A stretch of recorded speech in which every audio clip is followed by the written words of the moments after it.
Hello friends, welcome to study for competition. तो दोस्तों, जैसे कि आपको पता है कि सामान्य विज्ञान यानी जनरल साइंस के हम 1000 क्वेश्चनों की सीरीज चला रहे हैं। ये उसका 8वां पार्ट है। 1 से लेकर 7 तक के पार्ट हमने कवर कर लिए हैं। तो अगर आपने उन वीडियो को देखा नहीं है तो उन वीडियो को जाकर जरूर देखें। फ्रेंड्स, ये सीरीज आरआरसी ग्रुप डी के एग्जाम के लिए बहुत ज़्यादा इंपॉर्टेंट होने वाली है। तो वीडियो को बिल्कुल भी स्किप मत कीजिएगा, पूरा वीडियो देखिएगा। इस वीडियो में हम 175 से लेकर 200 तक के क्वेश्चनों को विद एक्स्ट्रा फैक्ट कवर करने वाले हैं। तो फ्रेंड्स, टाइम वेस्ट ना करते हुए सीधे अपने क्वेश्चन पर आते हैं।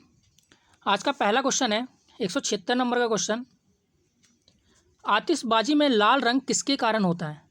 तो दोस्तों याद रखिएगा, आतिशबाजी में जो लाल रंग होता है वो स्ट्रोंशियम के कारण होता है। ठीक है फ्रेंड्स, किसके कारण होता है? तो स्ट्रोंशियम के कारण लाल रंग होता है आतिशबाजी में। और इसका एटॉमिक नंबर क्या होता है दोस्तों? तो याद रखिएगा, स्ट्रोंशियम का एटॉमिक नंबर जो होता है वो 38 यानी कि 38 होता है। इसको आप याद रखिएगा कि स्ट्रोंशियम का एटॉमिक नंबर यानी परमाणु क्रमांक पीरियोडिक टेबल में 38 होता है। तो दोस्तों, ये तो आतिशबाजी में लाल रंग के बारे में बात होगी कि लाल रंग किसके कारण होता है? स्ट्रोंशियम के कारण होता है। और भी कुछ कलर है जो कि एग्जाम में पूछा जाता है। तो कौन कौन से है? तो आतिशबाजी में हरा रंग किसके कारण होता है? तो दोस्तों याद रखिएगा, जो हरा रंग होता है ये बेरियम के कारण होता है। ठीक है फ्रेंड्स, किसके कारण होता है? तो बेरियम के कारण हरा रंग होता है। और पीला रंग किसके कारण होता है दोस्तों? तो पीला रंग जो होता है ये सोडियम के कारण होता है। ठीक है फ्रेंड्स, किसके कारण होता है? सोडियम के कारण होता है पीला रंग। और नीला रंग किसके कारण होता है दोस्तों? तो जो नीला रंग होता है ये कॉपर के कारण होता है। तो ये सारे फैक्ट याद रखिएगा कि आतिशबाजी में जो होता है लाल रंग जो होता है ये स्ट्रोंशियम के कारण होता है। हरा रंग किसके कारण होता है? तो बेरियम के कारण होता है। पीला रंग किसके कारण होता है? तो सोडियम के कारण। और नीला रंग जो होता है ये कॉपर के कारण होता है। और फ्रेंड्स, इसका जो एटॉमिक नंबर कितना होता है? तो इसका एटॉमिक नंबर जो होता है वो 11 होता है। सोडियम का एटॉमिक नंबर 11 होता है। और कॉपर का एटॉमिक नंबर कितना होता है? तो दोस्तों याद रखिएगा, इसका एटॉमिक नंबर 29 होता है। तो दोस्तों ये सारे फैक्ट आप याद रखिएगा। आते हैं अपने अगले क्वेश्चन पर। अगला क्वेश्चन है 177 नंबर का क्वेश्चन। सफ़ेद सोना यानी सफ़ेद स्वर्ण किसको कहा जाता है?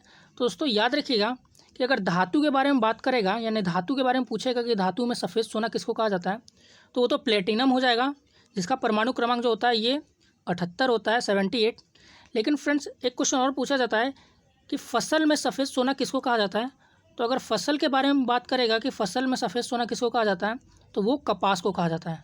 तो इसको याद रखिएगा, दोनों कंडीशन याद रखिएगा।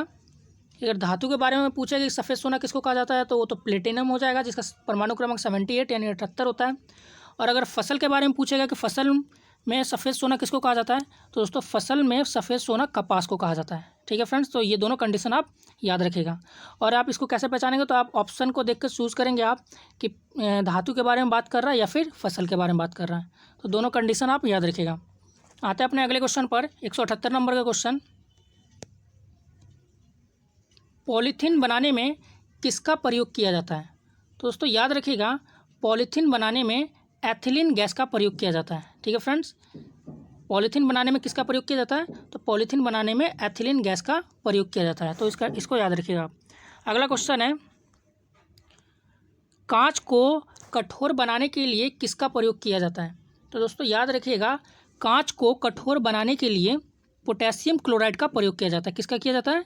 तो कांच को कठोर बनाने के लिए पोटेशियम क्लोराइड का प्रयोग किया जाता है।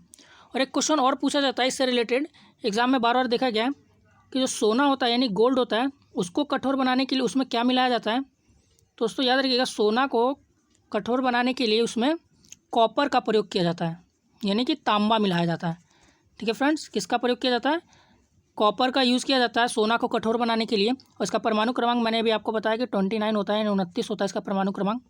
तो दोनों कंडीशन याद रखिएगा आप कि कांच को कठोर बनाने के लिए पोटेशियम क्लोराइड का प्रयोग किया जाता है, और जो गोल्ड होता है, सोना होता है, उसको कठोर बनाने के लिए उसमें क्या मिलाया जाता है? तो कॉपर यानी कि तांबा का प्रयोग किया जाता है। ठीक है दोस्तों, तो आते हैं अपने अगले क्वेश्चन पर, 180 नंबर का क्वेश्चन। सिगरेट लाइटर में किस गैस का उपयोग किया जाता है?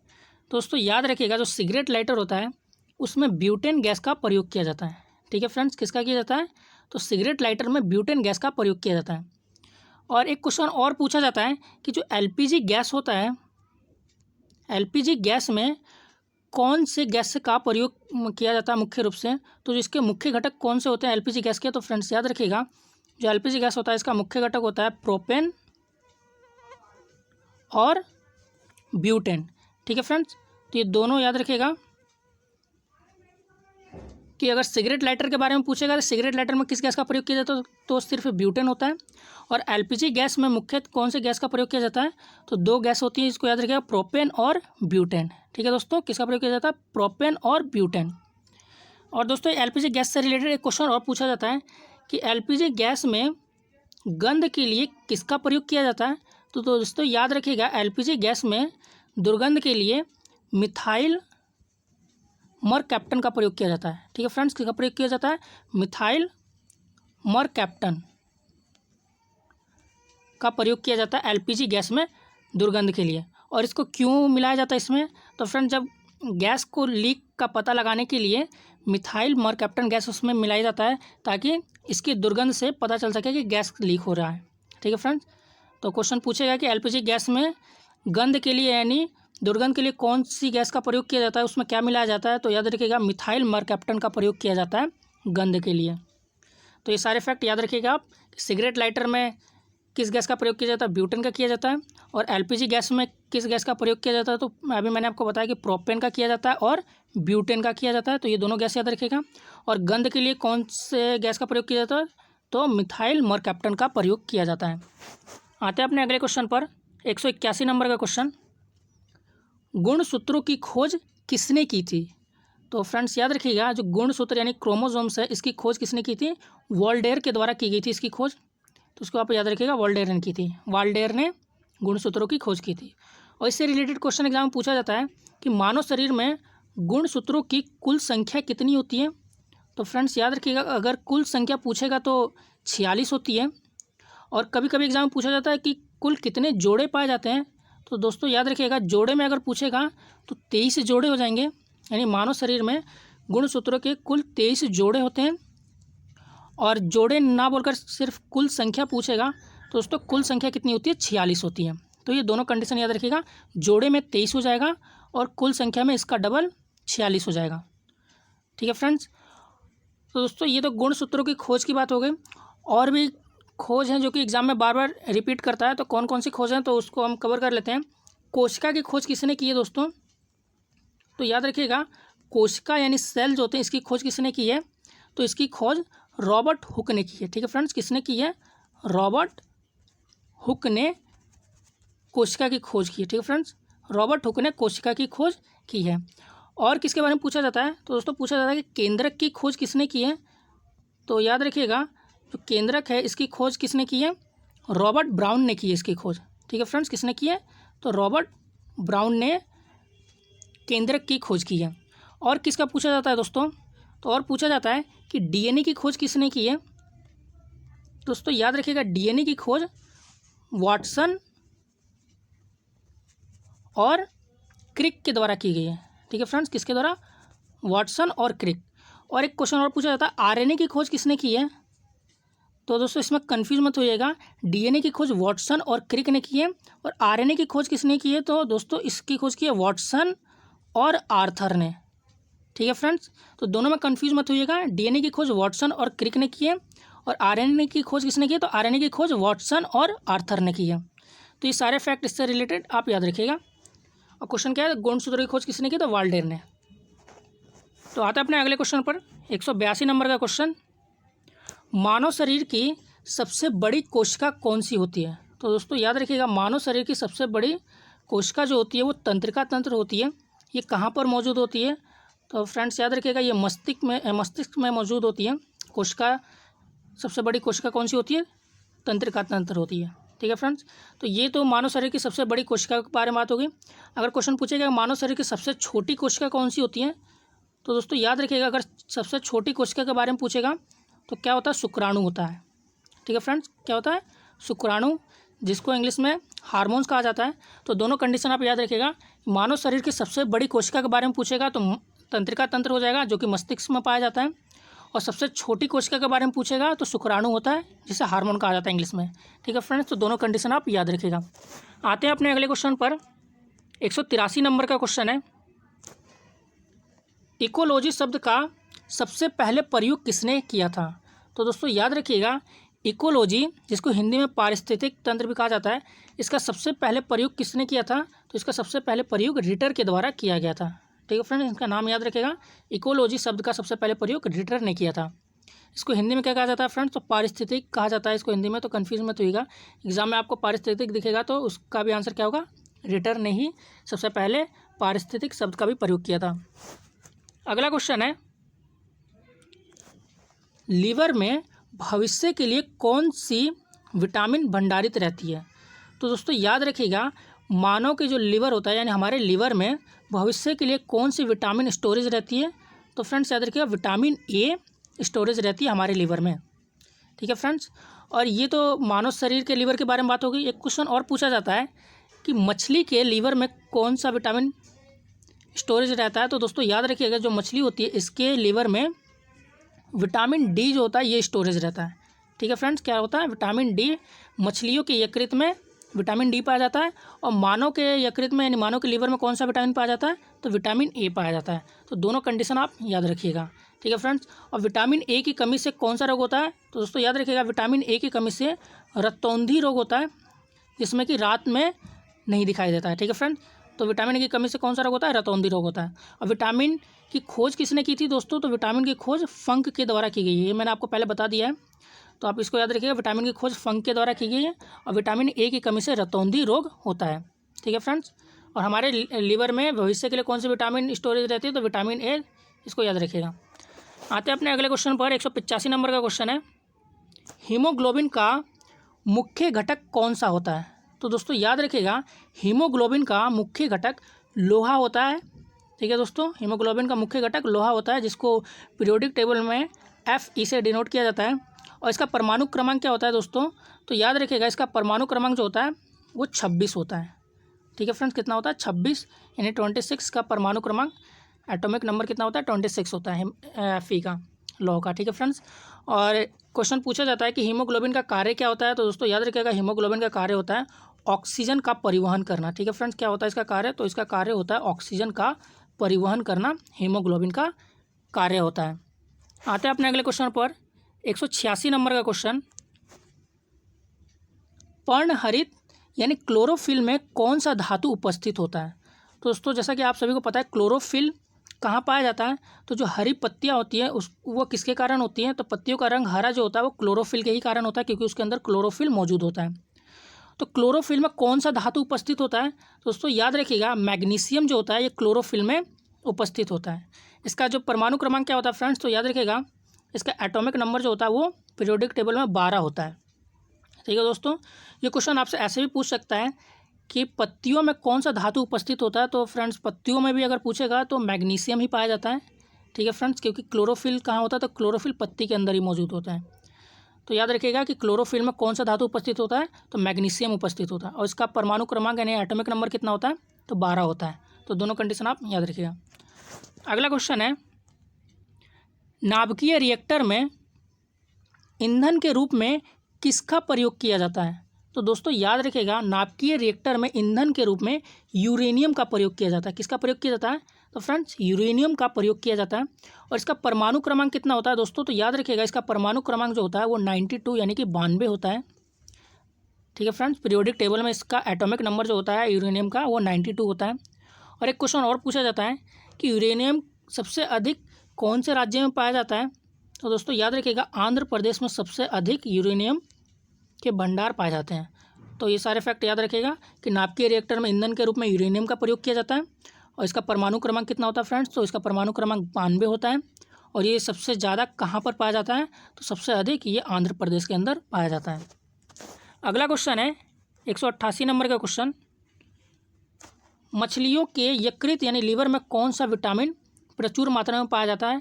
तो फ्रेंड्स मैंने अभी आपको बताया ऊपर कि मानव के शरीर में लीवर में कौन सा पाया जाता है। तो फ्रेंड में वहाँ पर मैंने आपको बताया था विटामिन ए स्टोरेज रहता है, हमारे लीवर में विटामिन ए होता है। और मछलियों के लीवर में कौन सा विटामिन पाया जाता है? तो मछलियों के लीवर में विटामिन डी पाया जाता है। तो दोनों कंडीशन आप याद रखिएगा। अगर मानव के बारे में पूछेगा तो मानव शरीर में कौन सा विटामिन, मानव के यकृत में कौन सा विटामिन पाया जाता है? तो मानव के लीवर में विटामिन ए स्टोरेज रहता है, और मछलियों के यकृत में विटामिन डी स्टोरेज रहता है। ठीक है फ्रेंड्स, और विटामिन डी की कमी से कौन सा रोग होता है? तो दोस्तों याद रखिएगा, विटामिन डी की कमी से रिकेट्स रोग होता है। ठीक है फ्रेंड्स, विटामिन की कमी से रिकेट्स रोग होता है बच्चों के अंदर। ठीक है दोस्तों, तो इसको भी आप याद रखिएगा। अगला क्वेश्चन है 189 नंबर का क्वेश्चन, एटीपी का निर्माण कहाँ पर होता है? तो दोस्तों याद रखिएगा एटीपी का निर्माण माइटोकॉन्ड्रिया के अंदर होता है। ठीक है दोस्तों, तो इसको याद रखिएगा, एटीपी का निर्माण माइटोकॉन्ड्रिया के अंदर होता है। और माइटोकॉन्ड्रिया को और किस नाम से जाना जाता है? तो दोस्तों इसको कोशिका का पावर हाउस भी कहा जाता है। ठीक है दोस्तों, तो आप इसको याद रखिएगा, कोशिका का पावर हाउस माइटोकॉन्ड्रिया को ही कहा जाता है। और एक क्वेश्चन और पूछा जाता है इससे रिलेटेड कि कोशिका की आत्महत्या थैली किसको कहा जाता है? तो कोशिका की जो आत्मघाती थैली होती है वो लाइसोसोम को कहा जाता है। ठीक है दोस्तों, किसको कहा जाता है? तो लाइसोसोम को कोशिका की आत्महत्या थैली कहा जाता है। तो दोनों कंडीशन आप याद रखिएगा, माइटोकॉन्ड्रिया को कोशिका का पावर हाउस कहा जाता है और लाइसोसोम को कोशिका की आत्मघाती थैली कहा जाता है। ठीक है फ्रेंड्स, और एटीपी का निर्माण कहाँ होता है? तो एटीपी का निर्माण भी माइटोकॉन्ड्रिया के अंदर ही होता है। तो ये दोनों कंडीशन और सारे फैक्ट आप याद रखिएगा। अगला क्वेश्चन है 190 नंबर का क्वेश्चन, कैंसर के इलाज में किसका प्रयोग किया जाता है? तो दोस्तों याद रखिएगा, कैंसर के इलाज में कोबाल्ट 60 का प्रयोग किया जाता है। ठीक है दोस्तों, कैंसर के इलाज में कोबाल्ट 60 का प्रयोग किया जाता है। और फ्रेंड्स एग्जाम में एक क्वेश्चन और पूछा जाता है कि कैंसर के स्टडी को यानी कैंसर के अध्ययन को क्या कहा जाता है? तो कैंसर के अध्ययन को याद रखिएगा ऑन्कोलॉजी कहा जाता है। ठीक है दोस्तों, क्या कहा जाता है? तो ऑन्कोलॉजी कहा जाता है कैंसर के अध्ययन को। तो आप इसको भी याद रखिएगा। और एक क्वेश्चन और पूछा जाता है कि कैंसर के इलाज के लिए क्या किया जाता है? तो फ्रेंड्स याद रखिएगा, कैंसर के इलाज के लिए एक थेरेपी होती है जिसको कीमोथेरेपी कहा जाता है। क्या कहते हैं फ्रेंड्स? तो कीमोथेरेपी कहा जाता है, कैंसर के इलाज के लिए इसका यूज़ किया जाता है। तो ये सारे फैक्ट कैंसर से रिलेटेड आप याद रखिएगा कि इसके इलाज में किसका प्रयोग किया जाता है? तो कोबाल्ट 60 का प्रयोग किया जाता है। और कौन सी थेरेपी की जाती है? तो कीमोथेरेपी का भी प्रयोग किया जाता है इसके इलाज के लिए। ठीक है फ्रेंड्स, और इसके अध्ययन को क्या कहते हैं? तो इसके अध्ययन को मैंने अभी आपको बताया ऑन्कोलॉजी कहा जाता है कैंसर के अध्ययन को। तो ये सारे फैक्ट आप याद रखिएगा। अगला क्वेश्चन है 191 नंबर का क्वेश्चन, एक स्थिर चुंबक हमेशा किस दिशा को इंगित करता है? दोस्तों जो एक स्थिर चुंबक होता है वो हमेशा उत्तर दक्षिण दिशा की ओर इंगित करेगा। ठीक है फ्रेंड्स, तो आप इसको याद रखिएगा, एक स्थिर चुंबक हमेशा उत्तर दक्षिण दिशा की ओर इंगित करता है। और क्वेश्चन एग्जाम में पूछा जाता है कि चुंबक के आकर्षण शक्ति को कैसे समाप्त किया जा सकता है? तो दोस्तों याद रखिएगा, दो तरीक़ों से चुंबक के आकर्षण शक्ति को समाप्त किया जा सकता है। पहला क्या है? उसको पीटकर यानी उसको पीटकर ख़त्म किया जा सकता है। और दूसरा क्या है? तो उसको गर्म करके। ठीक है फ्रेंड्स, चुंबक को पीटकर भी उसकी आकर्षण शक्ति को ख़त्म किया जा सकता है और चुंबक को गर्म करके भी उसकी आकर्षण शक्ति को समाप्त किया जा सकता है। तो ये दोनों याद रखिएगा। और ये चुंबक हमेशा किस दिशा को इंगित करते हैं? तो उत्तर दक्षिण दिशा को इंगित करते हैं। अगला क्वेश्चन है 192 नंबर का क्वेश्चन, दाब का एसआई मात्रक क्या होता है? तो दोस्तों याद रखिएगा, दाब का एसआई मात्रक पास्कल होता है। आप इसको याद रखिएगा, दाब का एसआई मात्रक पास्कल होता है। और एग्जाम में पूछे जाने वाले एसआई मात्रक जो इंपॉर्टेंट है उसको मैं आपको करा देता हूँ कि जो विद्युत धारा होती है, विद्युत धारा की एसआई मात्रक क्या होता है? तो दोस्तों विद्युत धारा का एसआई मात्रक एम्पियर होता है। ठीक है फ्रेंड्स, विद्युत धारा का एसआई मात्रक एम्पियर होता है। और ताप का क्या होता है फ्रेंड्स? तो ताप का जो एसआई मात्रक होता है वो केल्विन होता है। ठीक है फ्रेंड्स, ताप का केल्विन होता है। दूरी का क्या होता है? तो दोस्तों याद रखिएगा, दूरी का पारसेक होता है। ठीक है फ्रेंड्स, दूरी का एसआई मात्रक पारसेक होता है। और शक्ति का क्या होता है दोस्तों? तो एग्जाम में पूछा जाता है शक्ति का क्या होता है? तो शक्ति का एसआई मात्रक वाट होता है। ठीक है फ्रेंड्स, वाट जो होता है यह शक्ति का एसआई मात्रक होता है। तो ये सारे आप याद रखिएगा। दाब का एसआई मात्रक क्या होता है? पास्कल। विद्युत धारा का क्या होता है? एम्पियर। ताप का क्या होता है? केल्विन। दूरी का क्या होता है? पारसेक। और शक्ति का क्या होता है? वाट होता है। ठीक है फ्रेंड्स, तो ये सारे आप याद रखिएगा। आते हैं अपने अगले क्वेश्चन पर। 193 नंबर का क्वेश्चन है, भारी जल का रासायनिक नाम क्या होता है? तो दोस्तों भारी जल का रासायनिक नाम ड्यूटेरियम ऑक्साइड होता है। ठीक है फ्रेंड्स, क्या होता है? ड्यूटेरियम ऑक्साइड भारी जल का रासायनिक नाम होता है। और कभी कभी इसका सूत्र यानी कि फॉर्मूला पूछ लिया जाता है। तो फ्रेंड्स याद रखिएगा, D2O। इसका जो फॉर्मूला होता है क्या होता है? D2O होता है। ड्यूटेरियम ऑक्साइड का फॉर्मूला D2O होता है। तो आप इसको याद रखिएगा। आते हैं अपने अगले क्वेश्चन पर। 194 नंबर का क्वेश्चन, विटामिन B7 का प्रयोग, विटामिन B7 का रासायनिक नाम क्या है? तो दोस्तों याद रखिएगा, विटामिन B7 का रासायनिक नाम जो होता है वो बायोटिन है। ठीक है फ्रेंड्स, विटामिन B7 का रासायनिक नाम बायोटिन है। और एक क्वेश्चन और एग्जाम में पूछा जाता है कि विटामिन B7 की कमी से क्या होता है, तो फ्रेंड्स विटामिन B7 की कमी से बाल जो होते हैं कमज़ोर होते हैं, ठीक है। बालों का कमज़ोर होना या फिर नाखून का टूटना, ये सब किसके संकेत हैं, तो ये सब संकेत हैं विटामिन B7 यानी कि बायोटिन की कमी के संकेत होते हैं, बालों का कमज़ोर होना या फिर नाखून का टूटना, ठीक है फ्रेंड्स। तो आते हैं अपने अगले क्वेश्चन पर, 195 नंबर का क्वेश्चन, परमाणु की संरचना का मॉडल किसने दिया था। तो दोस्तों याद रखिएगा, परमाणु की संरचना का मॉडल नील बोहर के द्वारा दिया गया था। और कब दिया था इन्होंने ये मॉडल, तो फ्रेंड्स याद रखिएगा, इन्होंने ये मॉडल वर्ष 1913 में दिया था, ठीक है फ्रेंड्स। परमाणु की संरचना का मॉडल किसने दिया था, नील बोहर ने, वर्ष 1913 में। और एक क्वेश्चन और पूछा जाता है कि परमाणु के नाभिक की खोज किसने की थी। तो दोस्तों याद रखिएगा, जो परमाणु का नाभिक होता है उसकी खोज किसने की थी, तो परमाणु के नाभिक की खोज रदरफोर्ड के द्वारा की गई है, ठीक है फ्रेंड्स। किसके द्वारा, रदरफोर्ड के द्वारा की गई है परमाणु के नाभिक की खोज। और कब की गई है फ्रेंड्स, तो वर्ष भी याद रखिएगा, वर्ष 1911 में रदरफोर्ड ने परमाणु की नाभिक की खोज की थी, ठीक है दोस्तों। और एक क्वेश्चन और पूछा जाता है एग्जाम में कि परमाणु के नाभिक में क्या क्या मौजूद होता है। तो दोस्तों परमाणु के नाभिक में प्रोटॉन और न्यूट्रॉन, ये दोनों मौजूद होते हैं परमाणु के नाभिक में, ठीक है फ्रेंड्स। तो ये दोनों याद रखिएगा कि परमाणु के नाभिक में क्या होता है, प्रोटॉन और न्यूट्रॉन मौजूद होते हैं। तो ये सारे फैक्ट आप याद रखिएगा। परमाणु की संरचना का मॉडल किसने दिया था, नील बोहर ने दिया था, वर्ष 1913 में। और परमाणु के नाभिक की खोज किसने की थी, तो फ्रेंड रदरफोर्ड ने की थी। कब की थी, तो वर्ष 1911 में। और परमाणु के नाभिक में क्या क्या पाया जाता है, तो परमाणु के नाभिक में प्रोटॉन और न्यूट्रॉन, ये दोनों पाए जाते हैं। तो आप इस सारे फैक्ट आप याद रखिएगा। आते हैं अपने अगले क्वेश्चन पर, 196 नंबर का क्वेश्चन है, पृथ्वी पर शरीर का वजन सबसे अधिक कहाँ पर होता है। तो दोस्तों याद रखिएगा, पृथ्वी पर शरीर का वजन सबसे अधिक ध्रुवों पर पाया जाता है, ठीक है फ्रेंड्स। कहाँ पर सबसे अधिक वजन होगा, ध्रुवों पर सबसे अधिक वजन होगा। और सबसे कम वजन कहाँ होगा दोस्तों, तो एग्जाम में पूछा जाता है कि सबसे कम वजन कहाँ पाया जाता है, तो 0 डिग्री रेखा जो है, जिसको विषुवत रेखा कहा जाता है, ठीक है फ्रेंड्स। क्या कहा जाता है, विषुवतीय रेखा जिसको कहा जाता है, यहाँ पर सबसे कम वजन पाया जाता है।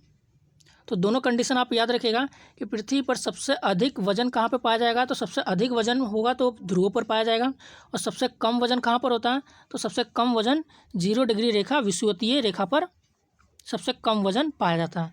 तो ये दोनों कंडीशन आप याद रखिएगा। आते हैं अपने अगले क्वेश्चन पर, 197 नंबर का क्वेश्चन है, पराश्रव्य ध्वनि की आवृत्ति कितनी होती है। तो दोस्तों पराश्रव्य ध्वनि की आवृत्ति मैंने आपको पहले भी बता दिया था कि ध्वनि की जो आवृत्ति होती है वो 3 टाइप की होती है, 3 प्रकार की होती है। कौन कौन सी होती है, तो मैंने आपको बताया था, एक होती है 20 हर्ट्ज से कम, ठीक है फ्रेंड, 20 हर्ट्ज से कम। और दूसरी होती है 20 से 20,000 हर्ट्ज तक, ठीक है फ्रेंड्स, 20 से 20,000 हर्ट्ज तक के बीच होती है। इसको क्या कहा जाता है, जो 20 हर्ट्ज से कम होती है इसको अश्रव्य ध्वनि कहते हैं, ठीक है फ्रेंड्स। क्या कहते हैं इसको, अश्रव्य ध्वनि। और जो 20 से 20,000 हर्ट्ज तक की होती है इसको श्रव्य ध्वनि कहा जाता है। और जो 20,000 हर्ट्ज से अधिक होती है उसको पराश्रव्य ध्वनि कहा जाता है। तो मैंने आपको 3 टाइप बताए थे, 20 हर्ट्ज से कम, और 20 से लेकर 20,000 हर्ट्ज तक, और 20,000 हर्ट्ज से अधिक। तो ये तीनों आप याद रखिएगा। 20 हर्ट्ज से कम वाले को अश्रव्य ध्वनि कहा जाता है, और जो 20 हर्ट्ज से 20,000 हर्ट्ज तक पाए जाते हैं उसको श्रव्य ध्वनि कहा जाता है। और जो 20,000 हर्ट्ज से अधिक होती है उसको पराश्रव्य ध्वनि कहते हैं। और एग्जाम में पूछा जाता है कि मनुष्य के सुनने योग्य कौन सी ध्वनि होती है। तो फ्रेंड्स याद रखिएगा, मनुष्य के सुनने योग्य 20 से लेके 20,000 हर्ट्ज वाली जो ध्वनि होती है जिसे श्रव्य ध्वनि कहा जाता है, इसे मनुष्य सुन सकता है। तो आप इसको याद रखिएगा कि मनुष्य के सुनने लायक कौन सी ध्वनि होती है, तो श्रव्य ध्वनि होती है। और बाकी जो ये ध्वनि है जो 20 हर्ट्ज से कम है जिसको अश्रव्य ध्वनि कहते हैं, और जो 20,000 हर्ट्ज से अधिक है जिसको पराश्रव्य ध्वनि कहा जाता है, इन दोनों ध्वनियों को हम सुन नहीं सकते हैं। तो आप याद रखिएगा कि मनुष्य के सुनने लायक जो ध्वनि होती है वो श्रव्य ध्वनि होती है, जो कि 20 से लेकर 20,000 हर्ट्ज के बीच में होती है। आते हैं अपने अगले क्वेश्चन पर, 198 नंबर का क्वेश्चन है, रॉड और कोन शरीर के किस भाग में पाए जाते हैं। तो दोस्तों जो रॉड और कोन होते हैं ये शरीर के आँखों में पाया जाता है, ठीक है फ्रेंड्स। हमारे आँखों में रॉड और कोन पाया जाता है, तो आप इसको याद रखिएगा, ठीक है फ्रेंड्स। अगला क्वेश्चन है 199 नंबर का क्वेश्चन, जब वस्तु की गति दोगुनी होती है तो गतिज ऊर्जा पर क्या प्रभाव पड़ता है। तो दोस्तों किसी वस्तु की जब गति दुगनी हो जाएगी तो उसकी गतिज ऊर्जा 4 गुनी हो जाती है। ठीक है फ्रेंड्स, जब वस्तु की गति दुगनी होती है तो गतिज ऊर्जा पर क्या प्रभाव पड़ेगा, तो गतिज ऊर्जा 4 गुनी हो जाएगी। ठीक है फ्रेंड्स, आप इसको याद रखिएगा। अगला क्वेश्चन है और आज का हमारा लास्ट क्वेश्चन, उत्तक के अध्ययन को क्या कहते हैं। ठीक है दोस्तों, तो याद रखिएगा उत्तक के अध्ययन को हिस्टोलॉजी कहा जाता है। और भी जो अध्ययन है जो कि एग्जाम में पूछे जाते हैं, इंपॉर्टेंट जो स्टडी है उसको मैं आपको बता देता हूँ कौन कौन से होते हैं।